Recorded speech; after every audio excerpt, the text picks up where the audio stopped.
Again, read the poem on the left. I know I have the best of time and space and was never measured and never will be measured. I tramp a perpetual journey. Come, listen all.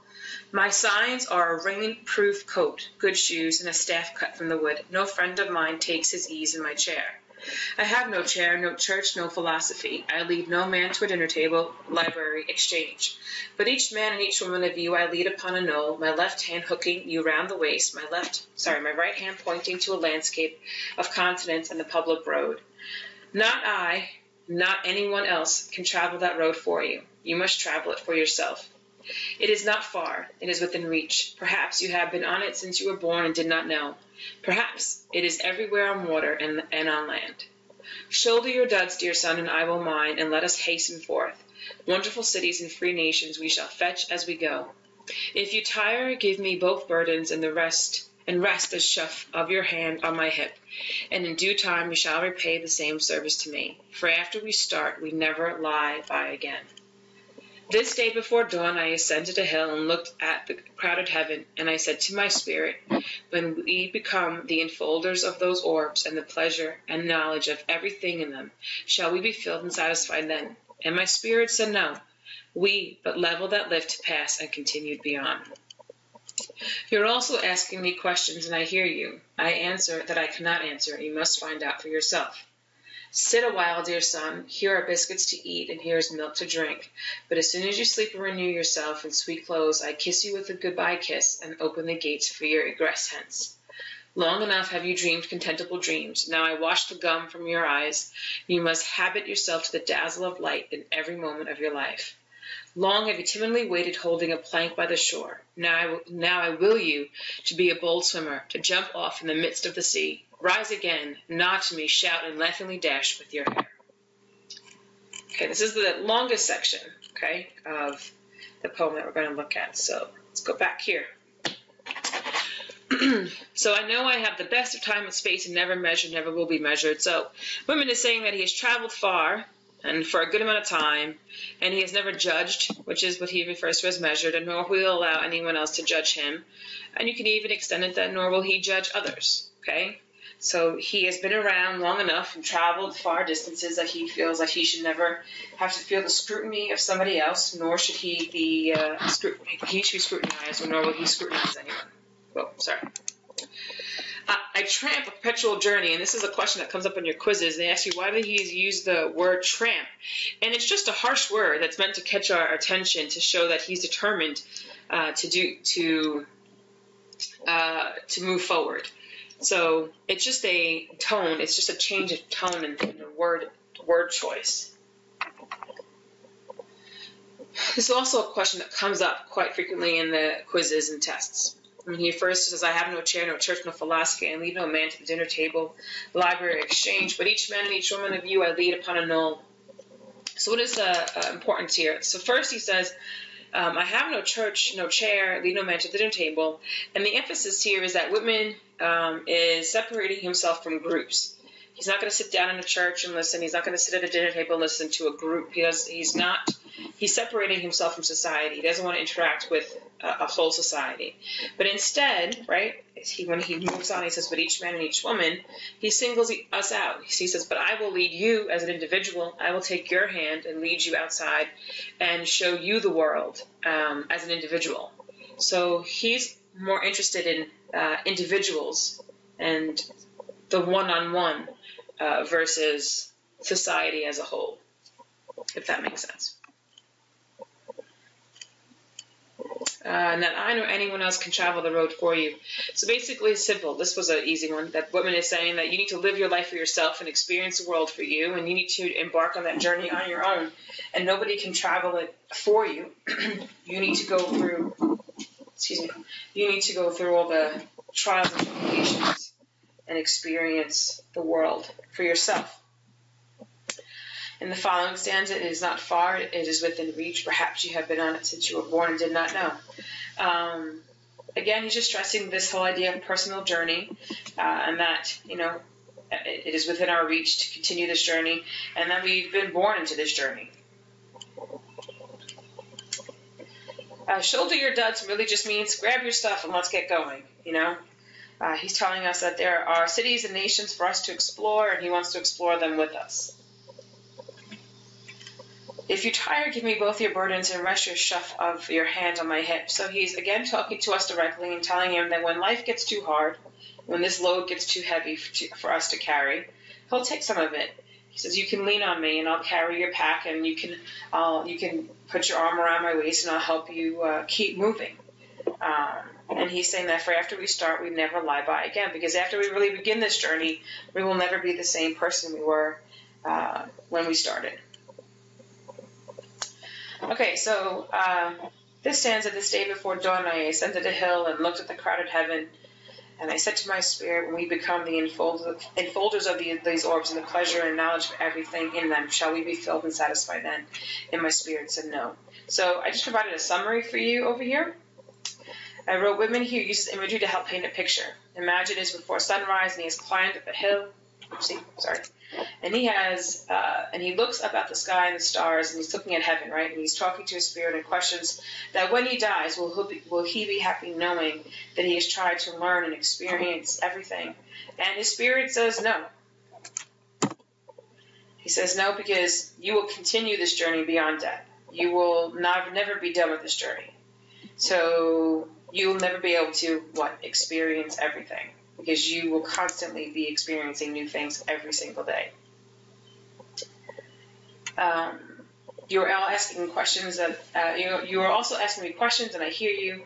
I answer that I cannot answer. You must find that for yourself. So again, he's addressing the reader, indicating that he knows that we're confused and we may have questions, but we won't answer them, or he won't answer them, because we haven't discovered the answers for ourselves. And again, it's that deeper meaning here that the questions we have about life, he can't answer because it's our own personal life journey, and that journey is so different than his own journey. Alrighty. Sit a while, dear son. Here are biscuits and to eat, and here is milk to drink. In this stanza, Whitman is just telling the reader that once we have rested and eaten, he's going to no longer accompany us on this journey, that we're going to be on our own. So he's taken us as far as he can, and now he's left it up to our own devices to finish this personal journey. The phrase here in this following stanza, now I wash the gum from your eyes, and you must habit yourself to the dazzle of the light. So wash the gum from your eyes is just a metaphor. He's just saying that he's going to wipe the cloud off our eyes. He's going to open our eyes to the world so we can truly see it for what it is. And that we must keep our eyes wide open so we don't miss the dazzle of our lives, so we don't miss all these beautiful moments of our life because we're too busy keeping them shut or only focusing on the negative. Long have you timidly waited holding a plank by the shore. Now I will you to be a bold swimmer, jump off the mist of the sea, rise again, nod to me, shout, and laughingly dash with your hair.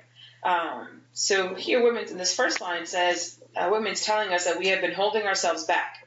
We've been playing it safe, but now he wants us to be bold and take risks that might ask us to, jump off in the mist and enjoy the rush, to be brave, to kind of grab the bull by the horn and stop worrying.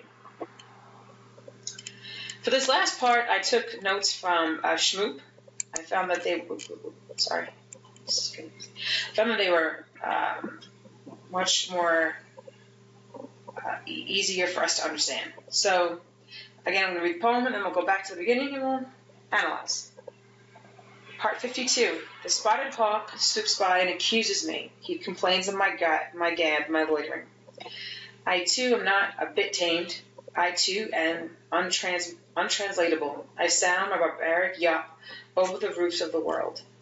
The last scud of day holds back for me. I fling my likeness after the rest, and true as any on the shadowed wilds, it coaxes me to the vapor and the dust. I depart as air. I shake my white locks at the runaway sun. I fuse my flesh in the eddies and drift in the lacy jags. I bequeath myself to the dirt, to grow from the grass I love. If you want me again, look for me under your boot soles. You will hardly know who I am or what I mean, but I shall be good health to you nevertheless, and filter and fiber your blood. Failing to fetch me at first keeps encouraged. Missing me one place, search another. I stop somewhere waiting for you. Okay, so we should be finished with this fairly quickly. So the spotted hawk swoops by and accuses me. He complains of my gab, my loitering. So according to Shmoop, so they do a line-by-line translation, and you can find this at shmoop.com if you wanted to. So he sees a hawk and he feels humbled, and then in his own mind he imagines this hawk saying, dude, you've been talking like forever. Let's get this poem over with and quit your daydreaming. So he's using the hawk as a metaphor to draw his poem to an end. Again, he says here, I too am not a bit tamed. I am too untranslatable. So Whitman sees himself in the hawk. His voice is untranslatable, meaning that no one can truly understand him. And in another famous phrase, a barbaric yawp. And a yawp is like a brute and animal sound and not a part of refined language. It has elemental power. So meaning that everybody's going to understand him. The yawp is a metaphor for a language in and of itself. So he's saying not everyone's going to understand his yawp. It's going to take a certain kind of person to understand him. The last scud of day holds back for me. It flings my likeness after the rest, and true as any on the shadowed wilds, it coaxes me to the vapor and dusk. So the day seems to wait for him to get ready to move on. It leads him into darkness. Okay, so just the stanza just kind of moving the poem on. I depart as air, I shake my white locks in the runaway sun, I fuse my flesh in the eddies and drift in lacy jags. So the end day might be a metaphor for death, right? At any rate, the poet's hair has grown white, which shows us that he's getting older, and he shakes his locks at the setting sun. And then he dissolves into thin air, leaving the air and fusing his flesh in the eddies of water. So he basically gives himself back to Mother Nature. He gives himself up to the earth. Effuse my flesh literally translates to shed my flesh, and drift in lacy jags is Whitman's description of how when he sheds his skin, he will move along the sharp currents of the water. He'll be in the water. And the words effuse and drift here are just to give the actions of the line a sense of importance. It's for us to pay attention to what's happening in this stanza. I bequeath myself to dirt to grow from the grass I love. If you want me again, look for me under your boot soles. So the imagery ties together here the early idea of grass containing the bodies of dead people. If we want to find Whitman, we have to look at the ground under our boots. So if we want to find Whitman, we have to look back to Mother Earth, look down the soil, and we shall find him. Because he believes he's going to be back with nature in his afterlife. You will hardly know who I am or what I mean. In the first line here, Whitman is speaking directly to us. Oopsie, spelled this wrong. Directly to us because he wants to make one lasting connection, one lasting impression before the poem ends. But I shall be good health to you nevertheless and filter and fiber your blood. So when we find him, we won't know who he is or what he is, but he'll work his power on us anyway. He'll give us good health to people who walk above him, strength and good health. And if we want to really go look for him, we're going to have to go searching for this Whitman fellow. Failing to fetch me at first, keep encouraged. Missing me at one place, search another. And this part actually needs to go down here.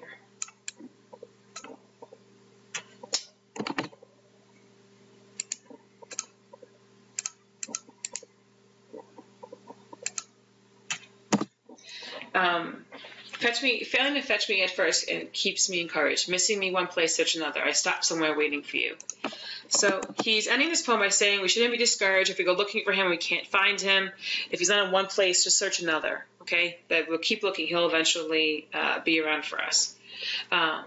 He's not running away from us or trying to avoid us. He has merely stopped ahead in life, and he's just waiting for us to catch up. Okay, well, I really hope that was helpful. Okay, I'm going to repost this to my teacher page on Impact Academy's website, so you'll have the notes to go along with this video. And please provide me any feedback so that way I can know whether or not this actually helped you in your quizzes and tests, okay?